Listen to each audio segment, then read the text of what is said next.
Welcome to the Coffee with Karen podcast, a weekly chat show discussing everything from holistic health to current affairs from a mental, physical and spiritual perspective. Get your weekly cup of positivity with a sprinkling of woo-woo.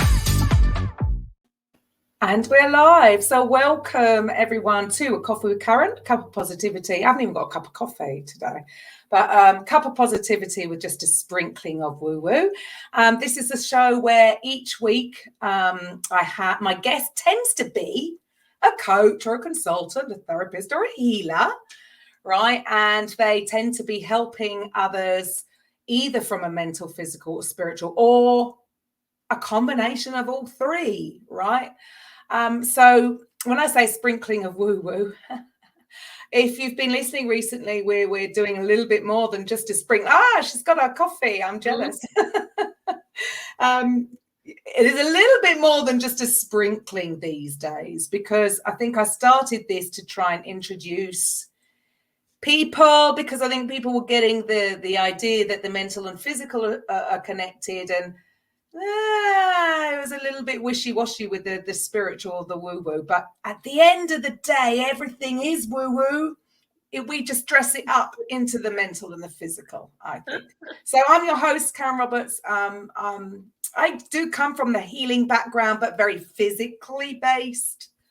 I am moving into the more, although I'm still unsure. So I yes, I deal with frequency, but I have a device. I'm not trusting in my own abilities. So these days I'm more about helping other coaches get their businesses up and running on track. So it's lovely for me to connect with all these wonderful people who are out there, tend to have healed themselves and then wanted to go on to help others. I suppose that's how we all end up doing this, whatever this is. So Jenny, if you would like to share with the listeners a little bit about who you are and what you do. Yes, thank you for the introduction. It's good to be here. I'm Jenny Rebecca Lewis. Let's see. So I've lived all over the United States. I grew up in the southern United States. Most of my adult life, I lived in New York City, semi-retired to LA, and now I'm back in the South. And all of that journey was really, it's kind of like coming home, you know? Come full circle now. You've come full circle. Come full circle, right? Yeah, I did the traditional, I was an attorney in New York for a long time. And then it got to a place where it just was all falling apart. Like the people I was managing became very difficult for me to hold. My relationship fell apart. And then it just kind of felt like I hit a ceiling, you know, for what I had gone to New York to do. And then I'd started getting into feng shui, and those sorts of things were really deeply interesting to me for some reason, and began to meditate. And then the memories of, you know, childhood traumas and all of the Dharma began to come up. And I was in a really good place with a lot of support to look at that and begin to move that energy through.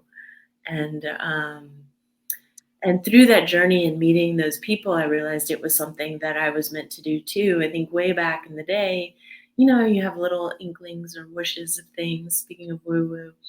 And I kind of always had a feeling I would be back in the South. I didn't realize it would be as quickly as it was. I thought, you know, it'd probably be another 5-10 years from now. But,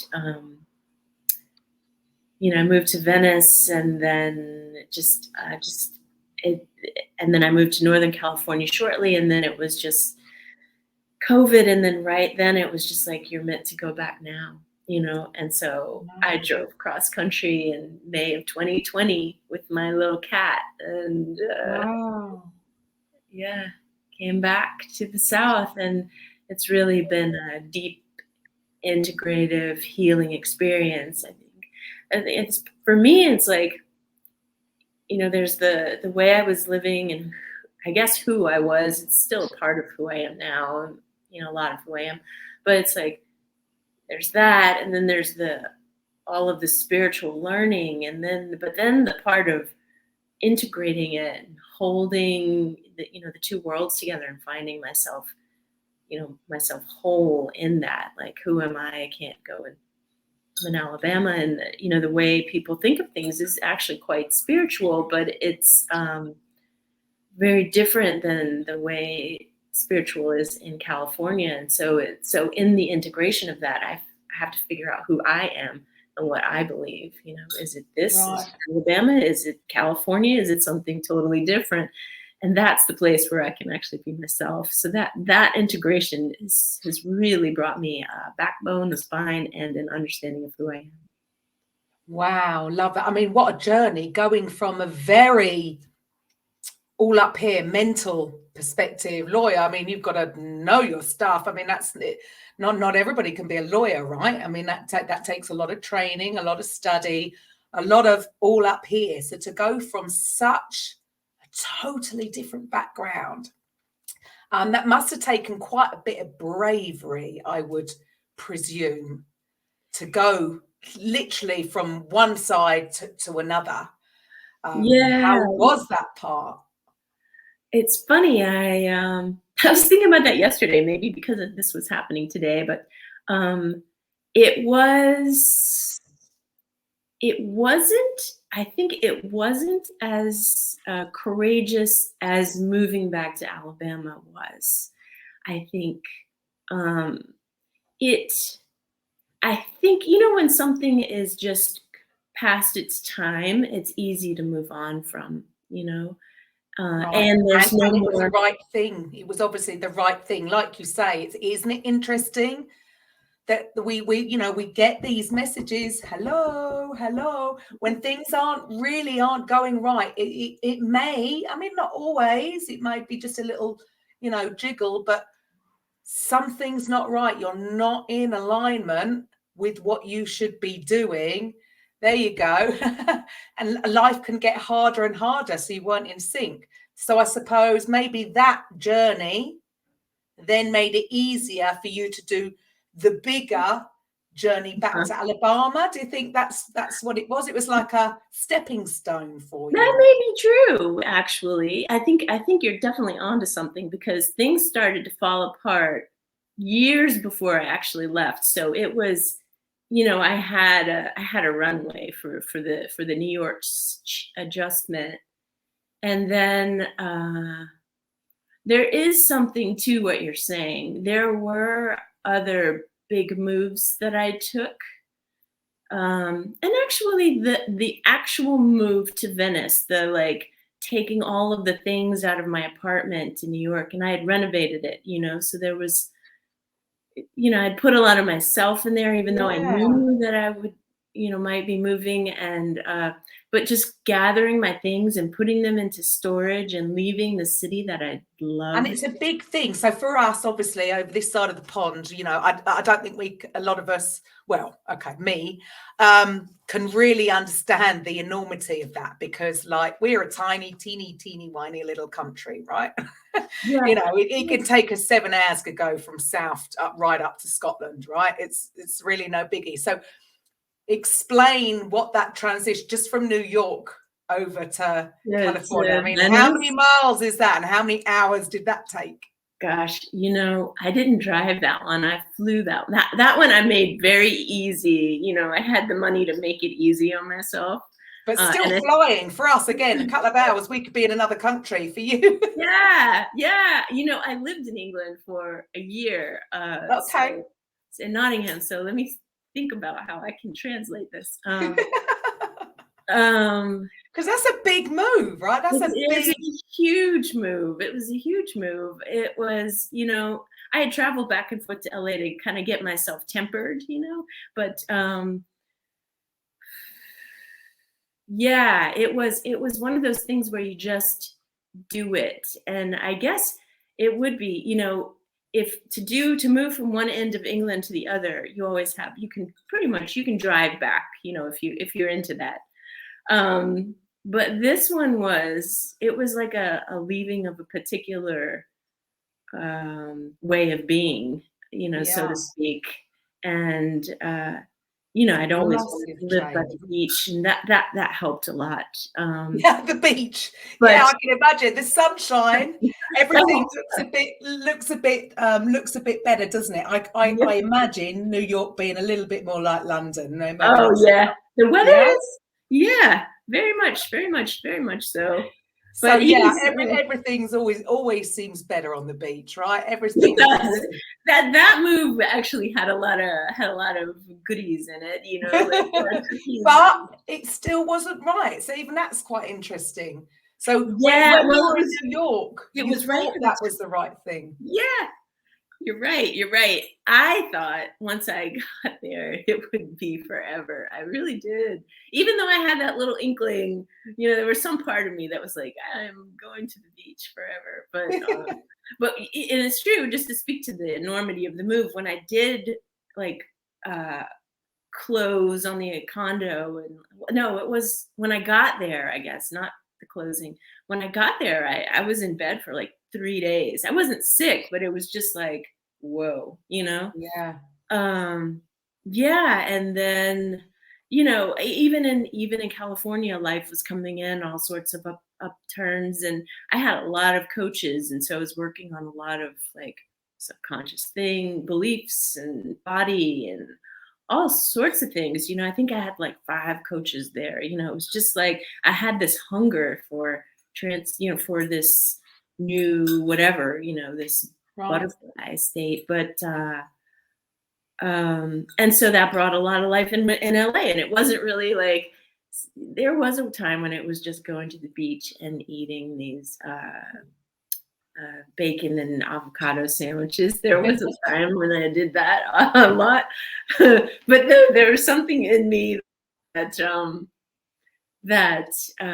really had this thirst for more, thirst for like the next, whatever was the next step. I thought that would be in Venice. And then I got to a place where it was just like very clear. It was like, no, you're going to move to Northern California. And that, interestingly, that was January of 2020 that I got that message. And then COVID came in, and I was in a retreat center. So I don't really have the experience that a lot of people do of it coming into their city, because we were pretty isolated up there.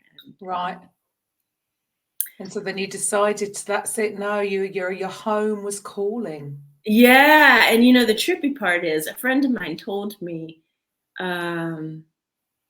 well, there are 2 parts of this. I'll start with the first one. And I was there, and I was with a lot of my friends, a lot of spiritual people. And my grandfather died, not of COVID, but, he was 92. So, pretty much of old age. And he lived here actually in this house that I am sitting in right now.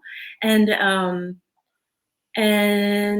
was telling them about that, and they were like, it was like this message, like it was just like, you may have to go back and see them. And I was just like, no, I don't think so. I don't think that's right. And so, but then I sat with it for a while, and I was like, oh no, I think it's true. And I think it's time. I think it's, part of me is like, it's way too early. I think it's supposed to be 5 years from now, but when you have that feeling, I don't know if you get it, but where it's just so uncomfortably right, it's the only thing to do, and you have to do it quickly. Otherwise, it's just going to become worse, like louder and more uncomfortable. And the place where you are is the things that you're enjoying are not going to be as enjoyable. It's almost like eating past the point of hunger kind of thing. Right. Well, it's well, a lot of people won't listen to that, will they? Yeah. And maybe you wouldn't have if you were still in New York, right? You might have heard it. Yes, you reminded me of what my friend said. She said, you got yourself to the place where you were with people who would support you in that, in the hearing of that voice, because they could hear it too, Wow, there it is. I just find it so fascinating that this seems to be the thing, and all these jobs where we are so caught up in there's so much to remember and think about, and we don't listen to this gut instinct, and when we're just not hearing it. We listen all we like. If we don't hear it and then act on it, it's quite, so it got that strong. But I suppose by that time you were so much more in tune with it, you were in alignment with it, that you heard it loud and clear then, girl. Yeah, well, these were, I was with my teachers, and so they were like, I don't know that I heard it immediately, but when they said it, I could feel the resonance, and I was like, damn, that is, I just sat, I was in a field. I think I was sitting outside, and I just cried and cried and cried, and I was just like, I just don't, what is this going to be? What is this going to be? Wow. And so that so you've been there for how long? So when was this? 2020? That was 2020. That was April, and I drove out. I started in May. May 5th was the beginning of my drive, and I got here about 13 days later. Right.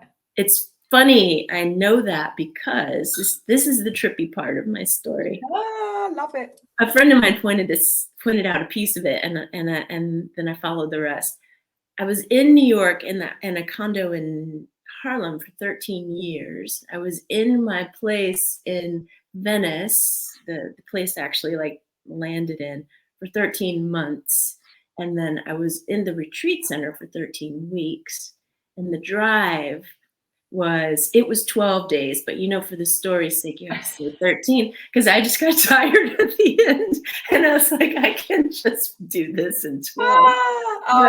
Brilliant. But that's still a bit, yeah, but it wow. was well, that's definitely a little bit woo-woo. Come on, it's super, couple of things, you can maybe talk about coincidence, but maybe so that was obviously a very big pulling you back. So now what do you do? So you've healed yourself. You're when I say, we're all on a journey, right? Yeah, still. There's never going to be an end to it. I would have thought. I don't know, because I'm not there yet.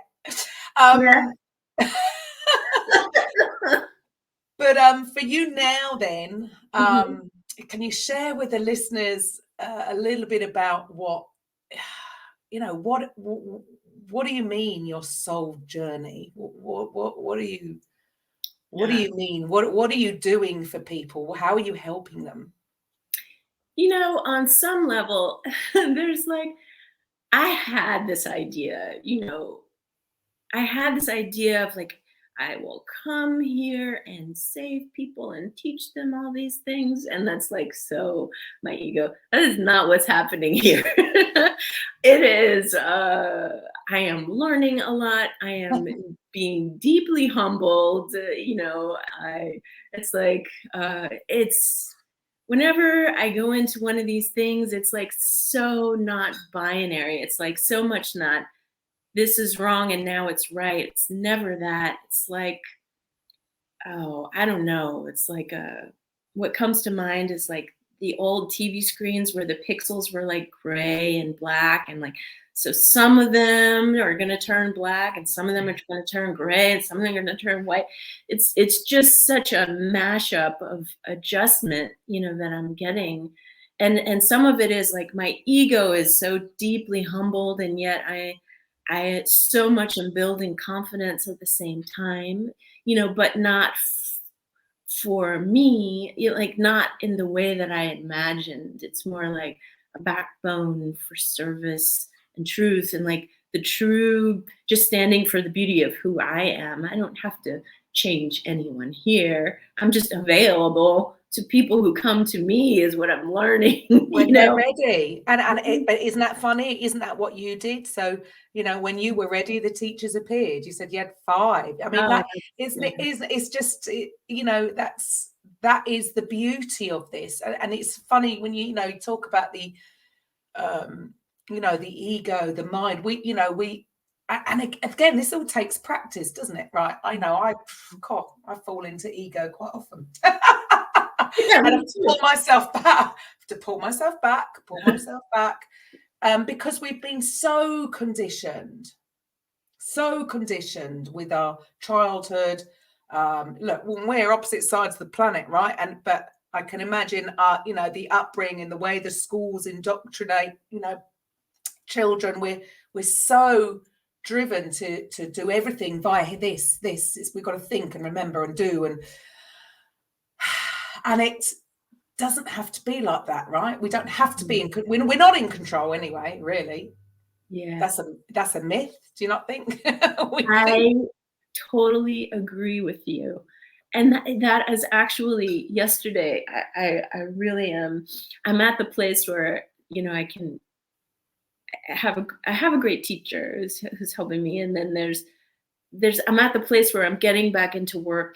In the busyness is kind of like what it was in New York, and there's a part of me that just wants to sit at this computer and just grind it out, and it's just not like it just won't work. It just won't work like that. Like I did it all day yesterday, and I'm exhausted. It is. It's about balance, though, isn't it? It's like you can't. The way I see it is like we've got to have a sort of little bit of a dance with it all. Yes, there is a time. Obviously, you're a coach. There are things that you need to do, right? Yeah. So there's a time for the doing and the mental work of prep and whatever. But also it's that where, I don't know about you, but I used to almost not wear it as a badge of honor, but in a way, yes, a bit of I'm just so busy being busy. Yeah. I'm really getting some things done today. And I have my list and blah, blah. And I still wouldn't get as much done because everything would take forever. Now I can have to bits, being more grounded, and weirdly, you get more done and it flows and it's so true. Yeah. And I went and last night I relaxed, and then all the ideas came flowing in, and I was like, damn, I should have just I don't know why I keep going back to that other thing. Yeah. Love that. Isn't it a bit like, I'm 50 now. I just think, I'm 52. Oh man, why weren't we told this? I know. Why didn't somebody tell me this before? I don't think anybody knew. So for you, with what you do, or what you want to do, this is all linked to helping people with what is it? Figure out their soul journey. How do you do that? How does that happen? I think it's interesting. I came here with a lot of ideas about coaching people, and I coached people in Venice and in New York, actually, right before I left. And but it feels like there's a turn that just happened. It actually took me a while it's happening in the last week or so, where it's really about, and I had to sit with that before I filled out the bio stuff this time. It's like it really is about this children's book, the message of the children's book, which I think just came right through me. And I wrote it at the table I'm sitting at now. It just came in an hour, and it's about remembering your soul song. And so, I had all these ideas about, I would come here and support people and healing the belief system of racism and like root it out. And, I think my perspective is unique in that I think everybody has an imprint of that's not serving them. So I'm not biased on either side, but it's really not that mental. I think when I'm in service to here, it really is just about having people remember the beauty of their soul, and the rest will work itself out, and that's really the divine message I think I'm meant to carry. Wonderful. And I think that's actually that's it, isn't it? And that is imagine a world if everybody was living from that place. Yeah.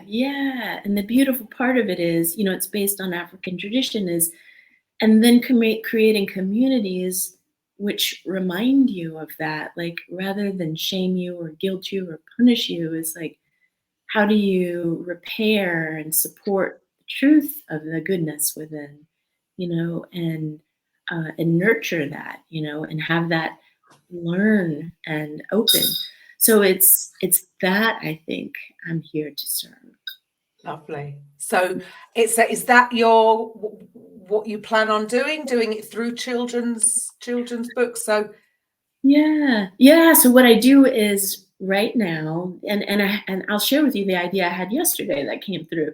But right now it's reading the children's book. I created an Audible book, so it's got music to it. Music feels very important for me. I've always wanted to be create music and, I don't know, sing or something. And it's kind of trippy that that's happening, because I did not study for that in any way, but I've always loved music. Why? So why didn't you? Were you told at school that? Yeah, it would never make you money, Never. There you go. Wow. I know. And I end up in a place where I feel very much like an artist in the way that, I am creating this coaching business. It's about meeting people, and there's an ebb and flow and money income and all of that. So it's a skill that I'm inevitably learning. And, but yeah, so back to the, so there's music involved, and then but then there's the artistic creation of the soul. So at the end of the children's book, the question is, what is your song? So there is, I hold events where people have canvases, and they, after the reading and discussion of the book, they draw out, create, paint, or draft their song, their soul song. And I've done this with kids and teenagers and a lot of adults, so that they can remember the beauty of their song. They can hang it in their houses, and actually some people put it together, so you can see like the beauty of the community when all these songs are together. And wow, that's cool. Yeah. How cool is that? Yeah, very different. I mean, it is, isn't it? It's like again, I just think we've been for so long. I don't know about schools over there. So schools over here, quite a while ago, they stopped. They didn't do as much exercise, because that's not important. You're here to learn. The body is, yeah. Right. So these kids are, doing less, maybe PE. I don't know what you call it over there, just physical education, right, maybe once a week. Whereas, when I was at school, we did quite a bit of it. And obviously art and all these other things. And yet they sort of put a stop to it quite a while ago, or, lessened it. All the importance on the other stuff, because it's all up here, isn't it? It's all mind, again, ego, training the ego, and telling you that, this art is, that's just a hobby, it's unimportant. I just wanted to be a dancer, and it was like, it's dismissed, go and be an accountant. What? Like, really? I totally understand. And yes, and I can, you're told you're never going to make any money out of this. So, and the same with music. So it is just such a, and then what's happening now? The kids, what's the outcome of that? The kids are struggling. They're struggling with anxiety. They've been given all these labels, ADHD and this, and you think, all they needed was to burn off some energy running around in their more classes. They would have come back in and sat down and probably got on with the work. Yeah. They just needed more. I mean, you can just see where we've all gone wrong. Is that the same way? Did they do the same thing in the States, or are things different over there? I'm noticing that here. I'm really paying attention to that. I don't have kids, so the kids that I'm seeing are just, who comes to my classes. My mom was a teacher for a long time of kindergarten, and I think I feel like it's very similar too, Okay. And honestly, yesterday when I was just grinding away and just burning all my fuel, what I noticed was, I going to the gym and I'm a Bikram yoga teacher, but going to Bikram yoga brings me deep center where I can tune into whatever wants to come through. I know that personally, so I can imagine for kids. No wonder they've got all these. They've got so much energy, you can't ignore. You need to use it up, and that just does. It makes me realize, and I get that. You can't be all work and no play, right? You can't be. Yeah, the body is a balance of different things. I don't consider myself to be. I don't think I'd be very creative painting wise. But then maybe because I wasn't really. Well, I think I did do art. The initial exam, I don't think I did very well. You're a dancer. Yeah, but again, it's funny. I was thinking about this only the other day. Funny enough, that I haven't trusted my own creativity, because even as a dancer, I didn't like choreography. I didn't want to do the choreo. I didn't want to make up a dance. I wanted to be given the dance, and I will learn it quickly, and I'll do it. And then even going into my fitness career, I learned a routine and then went off and taught it for ages. I didn't trust my own intuition. And then along came, I don't know whether you have it over there, Les Mills is a New Zealand program, went all over the world. Again, Body Pump, they come and give you the music, give you the choreography. You literally learn everything and then go out and teach it. So, but it was almost like I wouldn't trust my creativity. I needed to be given the info or what I needed to do, and then I'll go and do it in my own way. But I never really sort of would trust my own creativity. That's so interesting. It's a big, I find the same thing to be true. It's a big deal to like blossom out into your own and hold that as valuable. I'm right in the middle of that myself. Right. Okay. Yeah. I suppose it is all linked to, I don't know, the fear of ridicule, fear of all these, so, it's funny when we're aware of it, we're sort of, I'm working on it. I'm working our way through it. And I suppose that's why I say we're all of us still here learning what we can learn, and whatever stage we're at, we're just, we hopefully keep moving forward. Yeah. And you know what? There's something about our expression being different than what anybody has ever seen before. Yeah.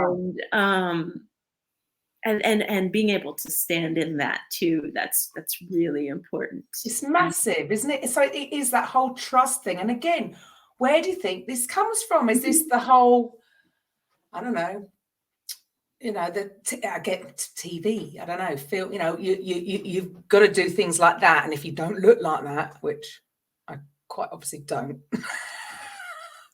That was a tricky cut for me too, I think. But you know what? I honestly, I've been doing some study, and my like deep lineage, pretty much all of my teachers are of feminine lineage, which is not feminism, it's not like about women only. It's not that.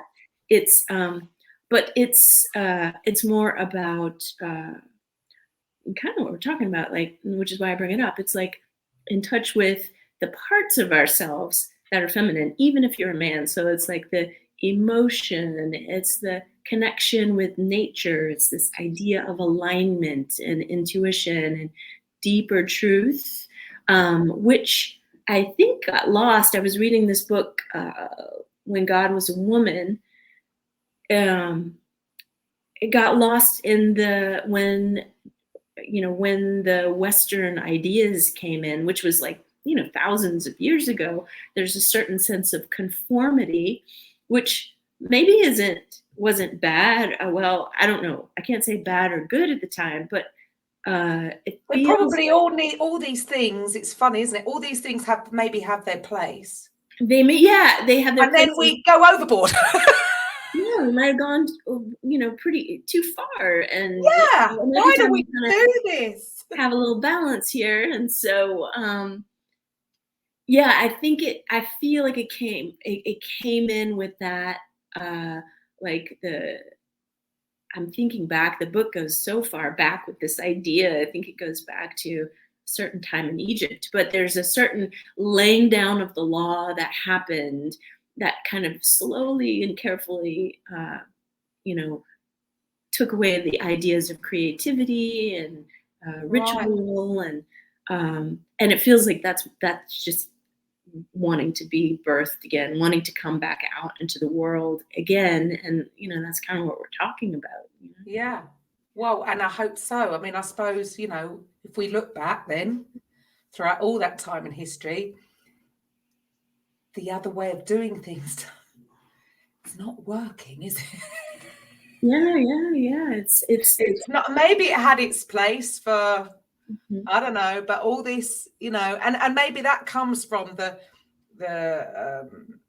male stereotypical, again, it's the ego mind, and we all have, parts Yeah, of that. And I'm sure that's why I wear pink, just to remind myself that I am a girl, because I can be quite yeah, wokey, if you like, in my in my ways. I'm not going, yeah, but it's funny that you realize that that is all that, and actually that's where we've all been going wrong, myself included. Again, all up here in the mind and thinking I've got to control everything and do. I've got to fix. And then having that now understanding of actually, no, Karen, you're getting it all wrong. yeah. Chill, sit yourself down, breathe, relax, and become more heart-centered. So that is obviously the feminine Yeah. energy. Yeah, less about control and more about just kind of appreciating yourself Yeah. for yourself, I guess. And that's it. That's important, It's really important. And it'd Well, be again, I suppose we've just been brought up to, it's well, again, this is possibly maybe a British thing, stiff upper lip, and we don't show our feelings, right, yeah. and that's being quite selfish if you were to get all emotional, or it's quite, if you're going to take time out to, I think women have been and men, been taught that to take time out to do a bit of self-care, that's a bit selfish. You come last. Everybody else comes first and you come last. Mm-hmm. So we're almost made to feel guilty for taking time out. There is that, and I still struggle with that a little bit. Oh yeah, I definitely do. I should be These doing things more. they run deep. They run deep. Yeah, yeah. Especially being here with my family. I mean, it's the ideals. The ideals. I guess that's the right word. That I grew up with are always present, and so to hold a different Yeah, sure. And so what's the difference there with this, with your slightly different outlook now? Yeah. And how does that go? How are your family? I think there's a way that there's some ideas that get through, and there are other ones they just tolerate me. Well, that's okay. That's okay. I'm sure my kids just look at me and sometimes just think. And there's a lot of love in that. And I know they love me. I'm sure they think I'm a bit loopy, but some things they get. Uh-huh. And it's funny, we were talking about the like you made your decision throughout COVID, and I actually resorted back into that, as in the beginning of COVID over here. I had the telly on, and I don't know about over there, but every day here on the news they'll be giving you numbers, and you'd have it on, and bless them, so they had been listening. Uh-huh. they came into the room one day and said, Mum, you know, you told us that you shouldn't watch the news because it's negative. And I'll be sat there going, yeah, but, like, as in, yeah, but this time. And it was a real shock to the system to be like, oh, yeah, you're right. Oh my goodness, I got caught up. I got really caught up in the whole story. And then my eldest daughter moved away with her boyfriend throughout the COVID. And then that Christmas, they came up just before they weren't allowed to. And the bulb went in the TV. So this is 18 months ago. And I was like, do you know what? No, I'm not going to get another telly. Yeah. Best decision. What a difference. What a massive difference. But how funny that, well, so, you know, they might, you know, joke about me or, you know, have fun with me about my funny little ways. But actually, they were listening. Because for them to then come to me and teach me or remind me, Mum, what are you doing? Because they could obviously see my energy dropping. Yeah. And, you know, they could see what was going on. So hopefully they, you know, maybe they do. I think so. I really do think so. I think about it from time to time, and it's like you're holding a new idea that they might not, but for you, they might not have even considered. Yeah.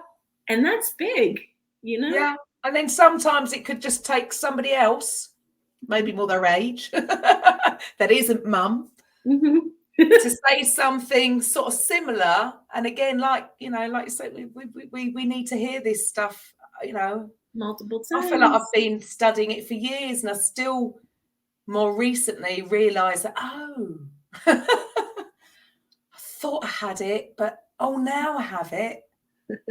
And then I drift off and come back and drift off and come back. And it's just this. Yeah.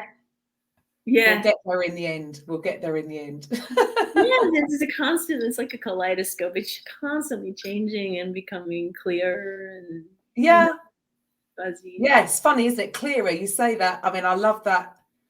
The word clarity is, for me, that's pretty big because it is. It's like you say, when you said yesterday you were okay, right, in the zone, the work zone and getting things done. But if you didn't have clarity on what you needed to do, you could have been sat there for hours actually doing nothing. If you're anything like me, that's what I could tend to do. Whereas when I have complete clarity on what needs to be done, it just flows and gets done. Why do we make things so hard for ourselves? I overcomplicate things a lot, which I'm working on. Simplify. Yeah, I think there's some idea that the hard work will be rewarded in some way. Yeah. And if I'm doing less than that, it's not going to be enough. And that's a wicked one to unwind, This takes practice, I suppose. I think I'm getting it. Some days I get it, and then other days can trigger me. Yeah. And I fall into it. So but I suppose that's what we're all here to do. So for any of the listeners who are interested to find out more about this soul song. Oh yeah. The soul song. So what you can do is, the book is available on Amazon. And you kept that one quiet. So you've written a book. Oh yes. Well, the children's book. The children's book. Yeah. Oh, okay. Yeah. Okay. Yeah. There is a novel I'm working on, and there are multiple. There's at least 3 ideas for more children's books. So there will be more. That's what you've decided is going to be your focus now, is that? Yeah, I think it is. And I think it'll be this creation of the art from the the soul song reading. And I have an idea this is what came to me last night, is to do it like as an art project for a city, particularly Birmingham. I think could be really, really, it could be really That's got to be the way forward. We've got to get back into communities, isn't it? Again, I sort of, my perception of New York is a similar-ish to London. It can be very, everybody's, you might not know your neighbours, you could live somewhere for years and not know, because everyone's on in the rat race. So they're Yeah, that could be true. New York changes quickly, and I wonder if that's still true with COVID, with everyone being indoors with COVID. I wonder if that changed. But there are certainly pockets of communities, and I did have the good fortune to have great neighbors in Harlem. But then also I had my colleagues too, who I spend a lot of time with. But there is something to creating community and like. Yeah, how cool is that? So your book is on Amazon. What's it called again? Sorry for the listeners. Duma's Song is the name of the book, Duma's Song. And it's about a little boy named Duma who learns his song, who his mother, teaches him his song, and the community teaches him. And then it moves on from there. And then they might all forget, and then something might happen. But it's a good book. Yeah, it's in hardcover on Barnes & Noble. I couldn't do the hardcover on Amazon because they need 75 pages, and this book is not 75 pages long. So, but the hard copy really came out beautifully on barnesandnoble.com. So order it there. And then if you're interested in doing a class on your own, learning about your own soul song and like really delving into that more deeply, then you can go to my personal website, which is jennylewiscoaching.com. And there you can learn more about the classes. You can read my newsletters, and get on the mailing list there. And then you can always email me, jenny@jennylewiscoaching.com. Awesome. Yeah. Fantastic. So how do you feel now that it's sort of all come together? It sounds like it's all come together now. You're clear on the way forward, although, it could change, it could. Yeah. It changes, but you're happy where you're at right now, and it feels really good. It feels really good to have made it this far. I mean, there's still a lot of grind and learning, just as you said. But when I look back on it's like wow, yeah, I've really, and looking at the divinity of each turn. That was really difficult, and the time that I made it was really quite supportive and like bountiful in a way. There's so much I wouldn't imagine if I was still in New York right now. I'd be dust. I'd be so burnt out because, there was nothing feeding my soul from that position anymore. There was a time when it did, but you can imagine if I had continued to grind out there for another 5-7 years, since I have left, it really would have taken a lot of life force, and I would have been pretty flat, Right. So and do you think that's sort of, one of the causes, if you like, of, I mean, again, I'm making the connection, the synergistic links between London and New York. We sort of, it's almost sort of known that, the city boys are only going to last till, I don't know, mid-30s really, because until the burnout kicks in, because you can't keep up with that lifestyle for forever, right? Right. Yeah. It's almost like running on one gear is how I see it. And you just spin it, and then it just burns out, but the life as I've been guided to lead it requires all of me, so when it and So if again, you're in balance. if I mean, I'm it just willing. all seems to come back to finding that balance, which I think everybody wants. Obviously everybody wants. That's what we all want. But it's interesting that I just think that so many people don't. I mean, obviously, none of us do. None of us want to self-harm, knowingly doing this stuff to ourselves. It's all obviously unconscious until we're made aware of it. Can you remember what triggered your awareness to this back in New York? I honestly think I think it was like happening I think it was happening for, when I really look back at it, it was happening. It was in play for years, Right. little things like I was a project manager for a long time in helping build a tech department. And then I was promoted to manager. I never asked to be promoted to manager. I was very good at what I was doing. And I think that certainly was a catalyst, because then I had to, and I think a lot of my work and I think the next phase for me even is I had to be with people, because a lot of my life then was very controlled, and I would interact in certain ways, very good at doing it in work in particular ways.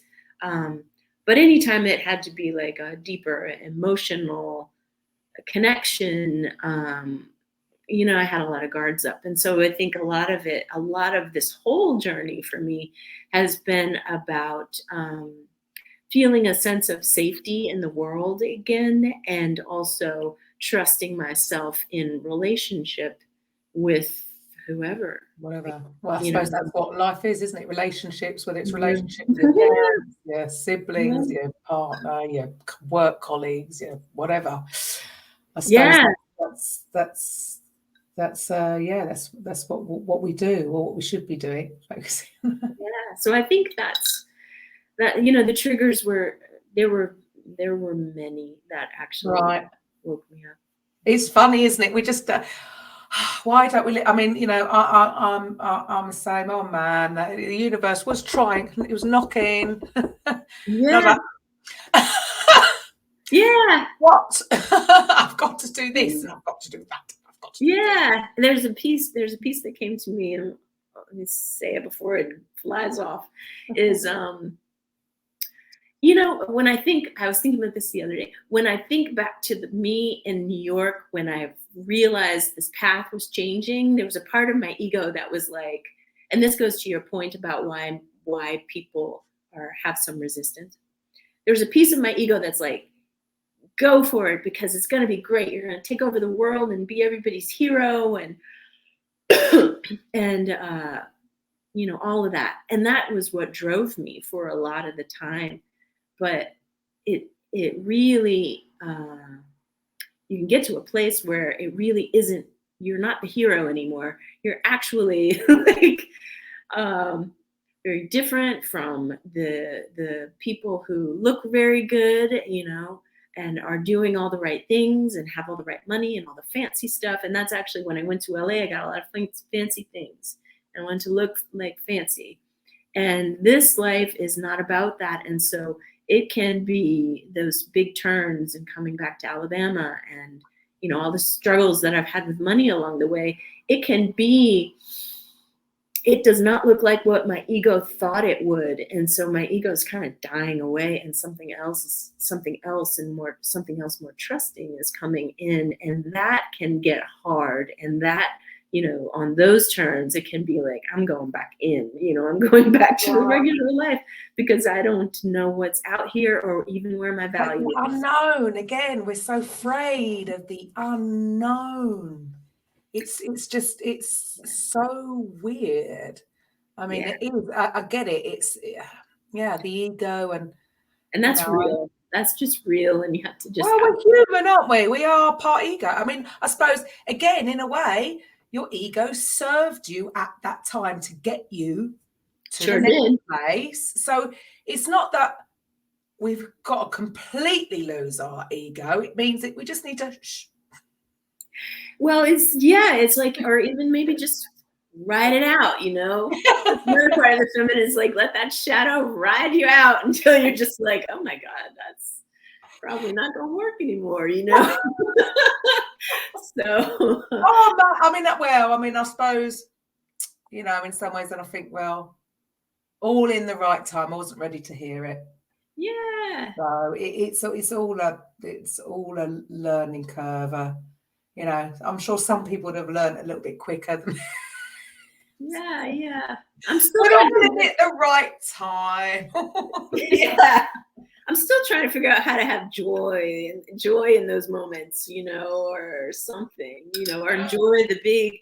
And I think it's coming. I think I do have a lot of joy. We got a lot of laughs and just talking about it in this time. But ultimately, and I suppose that's it, isn't it? It's just it is accept what is. It you know, I love that saying. It is what it is. And some of my friends can't stand. They're like, oh, I hate that saying. I go, I love it. It is what it is. It is what it is. You know. Yeah. If we don't accept it, we're not going to get more. It's just like, and it's a lot easier. Oh my goodness. I don't know why, again, I don't know why we think everything's got to be such hard work. Again, that it goes back to we've been conditioned that way. And actually, it doesn't have to be that we make it. It's as hard as we make it, isn't it? Mm-hmm. That's right. As long as as hard as we think it should be. Yeah. Oh man, why didn't somebody tell me earlier? But I'm getting there. Well, I feel like I'm getting there. We're all on the journey, right? We're all on the journey. Yeah, but we get lovely. to do it together. Well, soul song. I think that's absolutely so it sounds like you really are on purpose. You are all in alignment with what, you know, you're here to do. If there is anything, you know, I'm in two minds about that. Is there one thing that we're meant to do? Is there anything such thing as meant to do, or are we just here to experience the That's a beautiful question. I don't know the answer to that. It might be a little of both. I don't know, you know.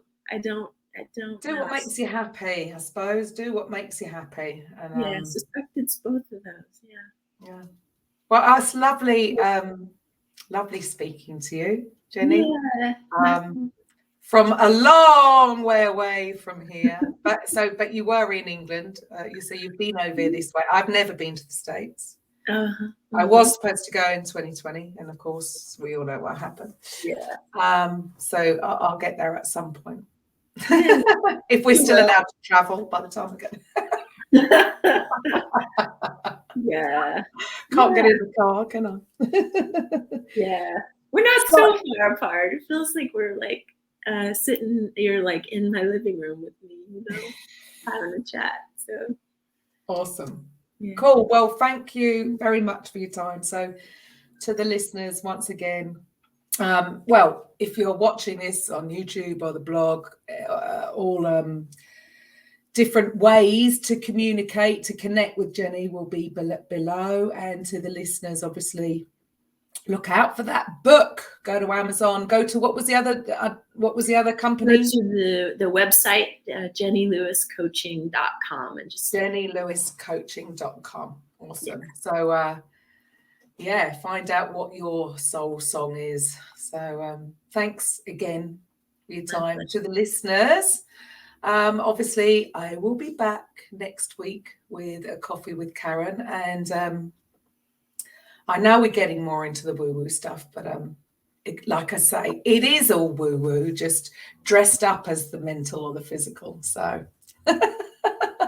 there we go. Bye for now. Welcome to the Coffee with Karen podcast. a weekly chat show discussing everything from holistic health to current affairs from a mental, physical, and spiritual perspective. Get your weekly cup of positivity with a